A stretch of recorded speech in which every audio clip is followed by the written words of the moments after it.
I'm Deborah Owens, America's Wealth Coach, and it's time to get wealthy.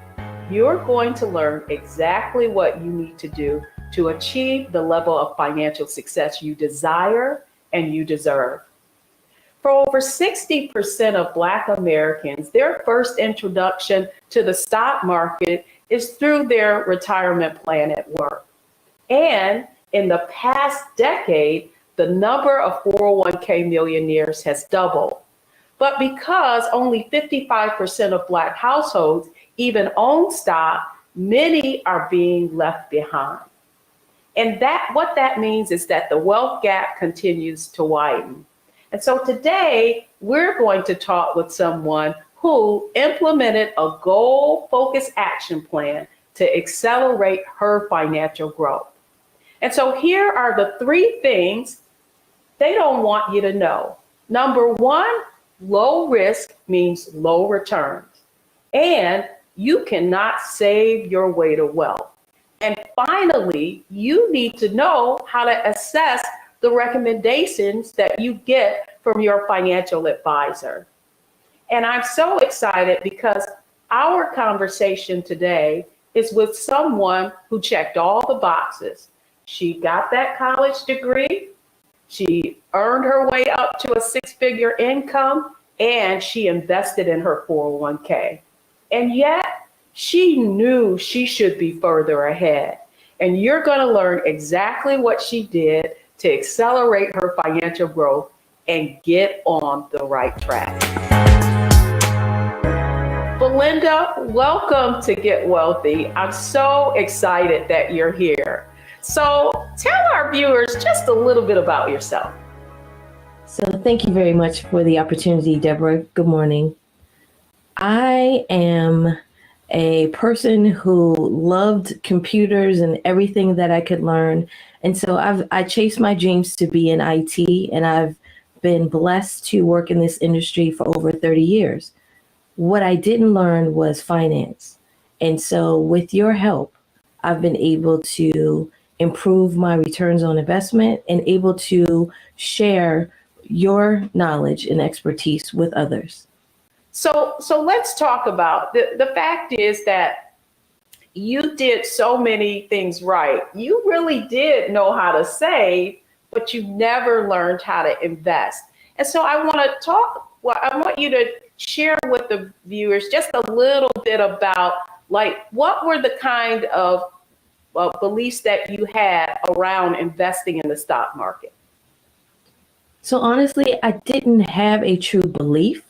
I knew it was necessary. I just didn't know the techniques or steps required in order to have gains in the stock market. So my belief primarily was that a savings account was really good, that if I were to invest in the stock market, it should be in the most conservative fund because that was the most safe fund. So you were more concerned about not losing than gaining. And so the other question I have for you, you took this conservative approach in terms of you knew how to save, you didn't want to lose your money.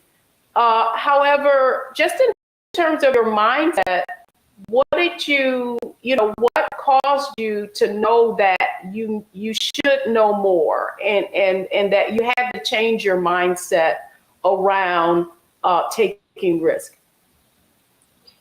So quite frankly, my mindset was changed because I knew as I aged, I knew I needed more. I did use some of the techniques that was on the platform that my employer had, and I saw that I wasn't really prepared. And so thanks to our meeting in church, your ministry, your purse ministry allowed me to see the relationship that I had with money, the fact that I am an emotional spender, and that I needed to do better. So that change in mindset allowed me to, again, through the use of your purse ministry, your purse of your own, and what is your per story, I was able to understand some of the triggers that I had when it related to money, and that how I could work on those triggers, as well as to understand the techniques, some of the techniques to research stocks and also to research mutual funds. Well, I'm really glad that you brought up the concept of the money story and the purse story. And so just to give our audience a little background, in my book, A Purse of Your Own, I start out with my own purse story. And that was of seeing my mother's standard of living be, reduced from middle class to, barely making ends meet, because my parents separated after 30 years of marriage. And that was my purse story and put me on this path. And so when you wrote your purse story, what did you learned about your emotional spending? Share with us anything else, particularly around mindset, when you did that purse story that came to light for you? Really, the emotions, when I'm sad, when I'm upset, retail therapy was my friend. I also I also knew that I didn't want to live to just pay my credit card bills. At one point, I've shared with you that I was working for Visa and MasterCard, not really for myself. Over time, I wanted to do more for myself, as far as to help my parents if they needed, to also to buy a new home. And so having those goals, long-term goals, I had to change my mindset to know that savings really wasn't enough, that I needed to take a chance in the stock market. And more importantly, I needed to work with someone like yourself who could help me understand what I didn't already know, and that it was okay to take a risk, because as you said, there's no reward without taking some risk. Oh, I love it. When we come back, Belinda, thank you so much for sharing that, because I'm sure that many people can relate to how, spending emotions really play into whether or not you're able to achieve your financial goals. So when we come back, I want to delve a little bit more into the second part of the mindset, strategy, and execution framework that you use to accelerate your financial growth. And when we come back, we'll get into strategy.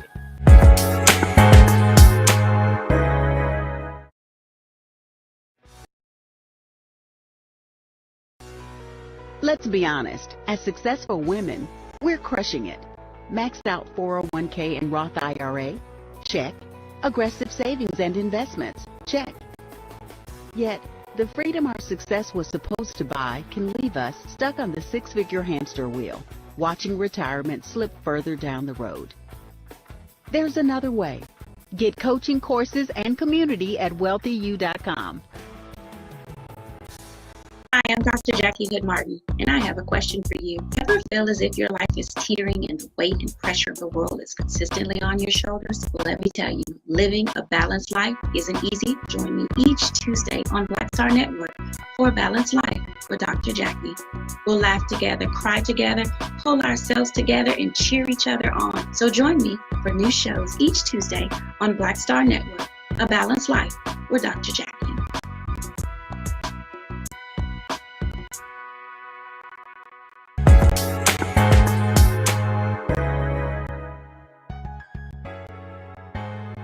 So welcome back, everyone. I've been having a wonderful conversation with Belinda Edwards just about her path to accelerate her financial growth.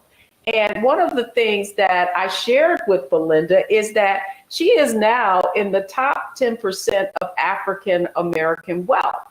And with that, it really had meant that she had to not only change her mindset, but implement a strategy. So Belinda, let's talk a little bit about strategy. You were a saver. You had to shift in investing. Let's share with the viewers a little bit about the kinds of strategies that you implemented to really accelerate your financial growth. So talk to us a little bit about once you changed your mindset, got underneath your spending, the goals that you had, a new home, and that you wanted to make sure you were prepared for retirement, what then did you have to change? So I had to change the lack of not having a budget. So now I have an annual budget.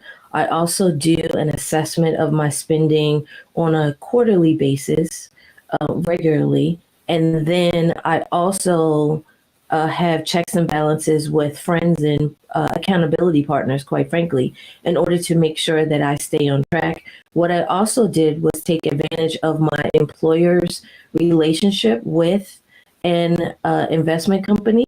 And I meet with them on a monthly basis to, again, do a check in on my investments. Also, to run what I've now learned is a Monte Carlo assessment, to see how long my money will last in the future during retirement. And then also, I took advantage of my company's long-term care plan, which also helps in my strategy for retirement. Oh, I love that you said. I feel like so many people are sort of like 10 feet away from gold, and they're really not leveraging all of their investment opportunity levers. And so to that end, one of the things that I remember talking with you about is that you actually had a financial advisor, and yet you weren't really sure about, whether or not your investments were in your best interest. So what would you tell our viewers about what strategy you had to take in order to review what you already owned? So you are correct, Deborah. I did not feel that my previous financial advisor was working in my best interest. So quite frankly, my strategy was to take advantage of the opportunity to meet with you. By meeting with you and doing my homework, I was able to then learn through analyzing the mutual funds that I was placed in, to also analyze some of the other products that I was that were proposed to me. I was able to determine that they were not in my best interest by either there wasn't a significant return, or more importantly, it was increased fees that again were not to my advantage. So those are part of the strategies that I was able to employ with this process. And in turn, I have shifted my investments to a different platform that is more advantageous to myself. But I also, again, I do my analysis of my investments on a monthly basis to see how they are performing. I also do an analysis of year-to-date performance to see if I should shift either where I invest my additional funds or the existing funds, should they be changed as well. Well, it's interesting, Belinda. I know that people watching are probably thinking, well, man, she shifted from saving and using credit cards for retail therapy. And now she's able to analyze her investments and assess her financial advisor. And so what the next thing I want to really talk about, it's one thing to learn how to analyze. And yeah, you learned how to analyze and research mutual funds and stocks, and you really became a great student. And yet, a lot of people do exactly what you did. They learn how to review their investments. They learn how to, analyze what they have, but they never execute in order to accelerate their growth. And so when we come back, I want to have a conversation with you about how you were able to really begin to take what you learned, apply it, and use it to accelerate your financial growth. So next, I want to talk to you about exactly how you executed in order to begin to achieve the kind of financial success that you have. So when we come back, folks, don't go anywhere, because we're going to talk about the third part of the framework, and that's execution.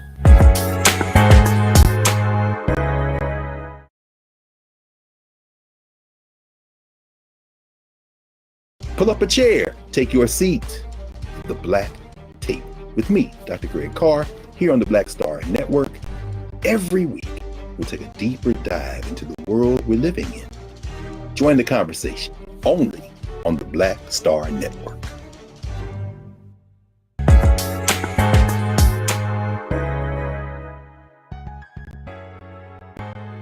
Welcome back to Get Wealthy. I'm Deborah Owens, America's Wealth Coach, and today we're talking about the fact that if you're too conservative, you may not see your money accelerate or grow faster. Can you become a 401k millionaire? Can you really accelerate your financial growth? Well, that's exactly the conversation that we're having with Belinda Edwards, just about her own financial journey. So we talked about her mindset, and she shared, hey, first I had to get underneath what some of my beliefs were and understand my own money story or purse story, as she shared. And then next, what were the kinds of strategies that she had to put into place?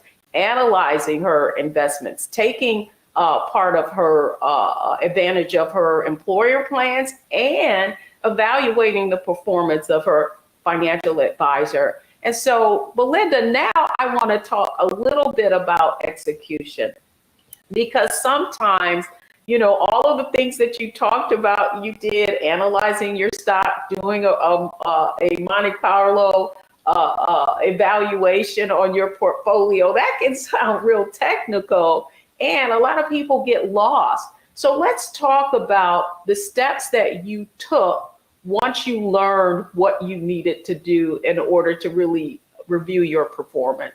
So what was, like, when you made this shift, you learned that your investments weren't performing. What was one of the first things that you did? One of the first things I did was, again, to take advantage of the relationship my employer has with an investment company. And I met with their representative in order to assess the performance of my portfolio. And then I received some recommendations that they provided, but I had to do my own research before I made any changes. From the classes, especially the Wind Down Wednesdays that you have, I was able to analyze the performance of my mutual funds via the performance and also fees. Those are the two criteria that I used. From there, I then assessed the amount of fees that were applied to each of the mutual funds, and then I determined which ones I thought would be best for me. From there, I started watching, quite frankly, it started on a daily basis, then it morphed to weekly and then monthly, because, as you know, you can't, investment is a long-term game. And so you can't make arbitrary moves. You need to wait and watch and see what happens to your portfolio. If there is a concern where one of the products within your portfolio is not performing correctly, then that might be a good time to move. But as we say, it's best to buy low and sell high. So you have to take into consideration the overall market performance prior to making any selections and changes to your portfolio. I love that, man. When I look at your growth and the confidence that you have now, I'd love for you to just share with the viewers, what out of everything that you have done, what has made the most impact? Quite frankly, the best impacts are my accountability partners, because we are able to talk about money in a very common, safe, productive way. And if you make a mistake, that's okay. You learn from those mistakes and you keep it moving, quite frankly. And so when I'm feeling nervous, there are women like yourself, Deborah, that I can reach out to say, I'm really concerned about the performance of my portfolio. Should I move some things? What would you do? Provide some recommendations. And then I go back and do my own research, because of course, my portfolio is my portfolio. That is the biggest impact that has occurred, not only to me, but just my family as well, my position and the ability to help my parents when needed, but also to prepare for my whatever happens in retirement in my next stage of life. I love what you've shared so far, Belinda, because I think for so many people, they hear, that you should do this, you should do that. And I love that you're sharing the steps and the strategy that you took, and the fact that accountability and support are so important, because in order to stay the course, you need to, be able to share with other people how you're feeling.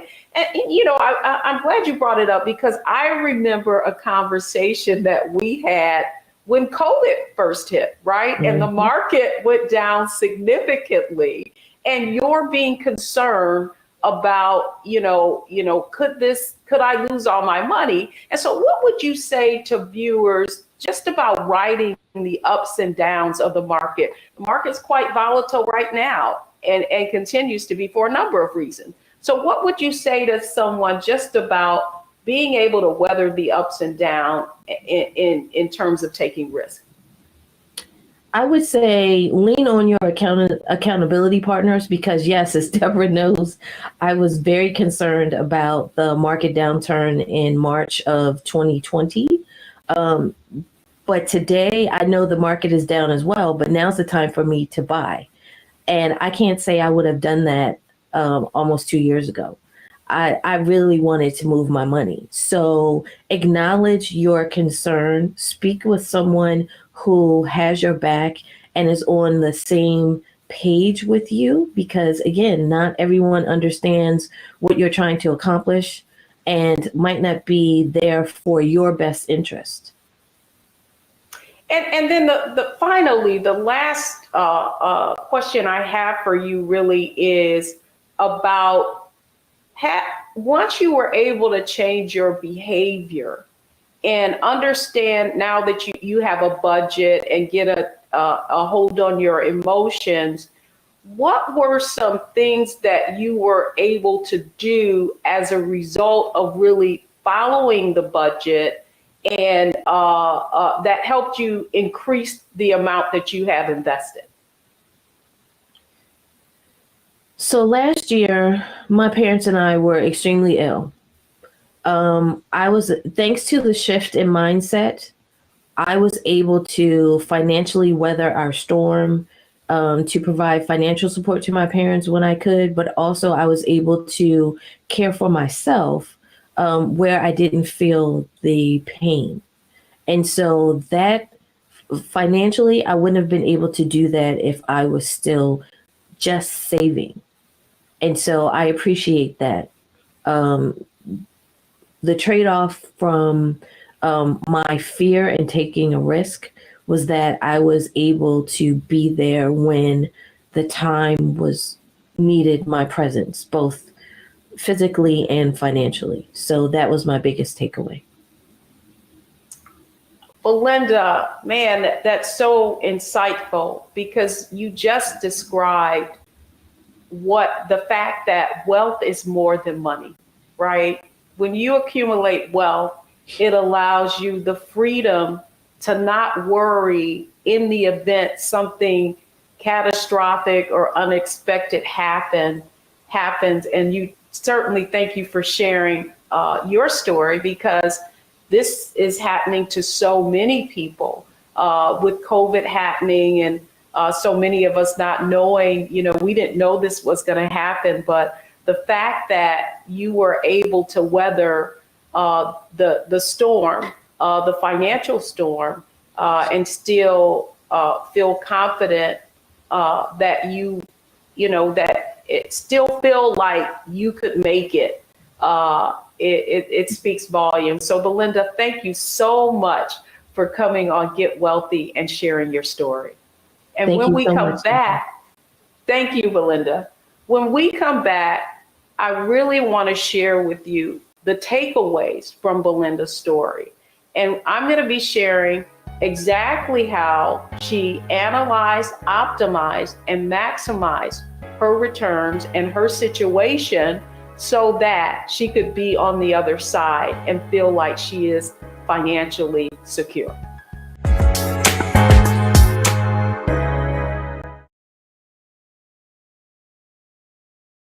I'm Deborah Owens, America's Wealth Coach, and my new show, Get Wealthy, focuses on the things that your financial advisor and bank isn't telling you, but you absolutely need to know. So watch Get Wealthy on the Black Star Network.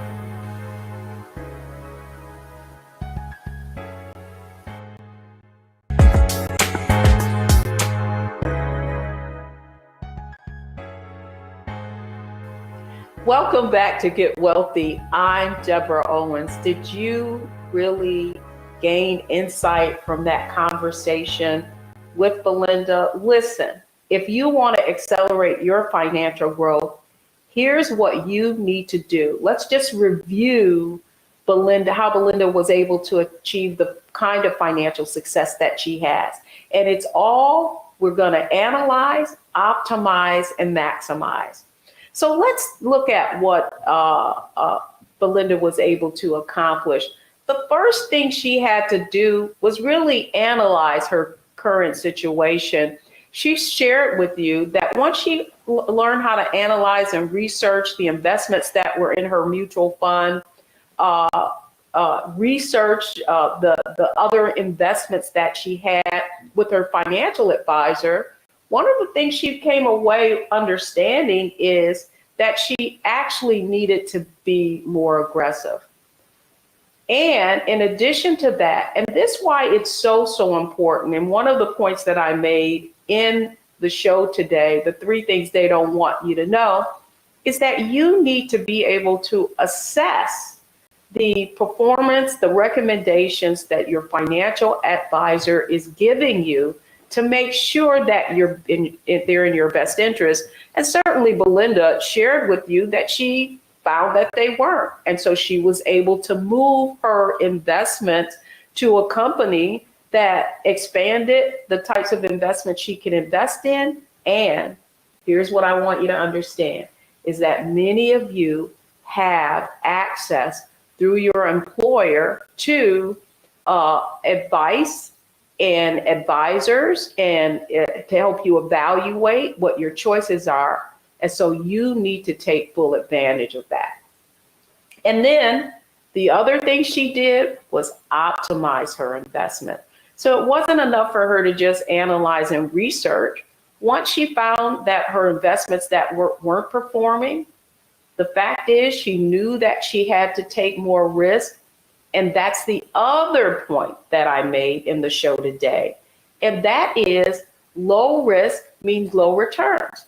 If you look at stock ownership in African-American households, you'll see that we're not investing in the stock market to the level that our counterparts are. And so because of that, our money hasn't grown. And that's why one of the reasons why the wealth gap is so wide. And then finally, Belinda had to optimize her investments. And she did that. And she continues to do that. She has accountability partners, very, very important that you are in a circle of like-minded people who have the same kinds of aspirations, financial aspirations that you do, so that you don't get fearful and sell at the wrong time. And to that end, optimizing, and I think it's very, very important for you to hear what Belinda said. She said, yes, at one point when the market went down, I wanted to pull out. But one of the things that she learned, if she was going to optimize her returns, is that she has to be willing to deal with the ups and downs of the market. And she really did make a mindset shift. She now looks at downturns in the market as an opportunity to buy. So that's one of the points that she made is buy low and sell high.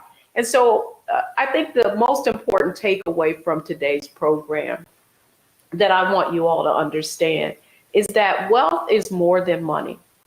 Wealth affords you the ability to weather storms, to weather the unexpected. Something's always going to happen.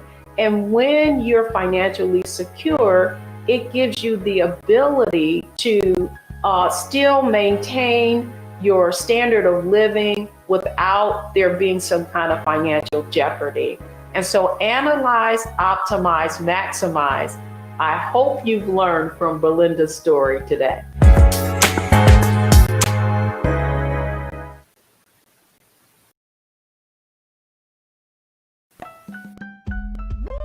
We're all impacted by the culture, whether we know it or not. From politics to music and entertainment, it's a huge part of our lives, and we're going to talk about it every day right here on The Culture with me, Faraji Muhammad, only on the Black Star Network.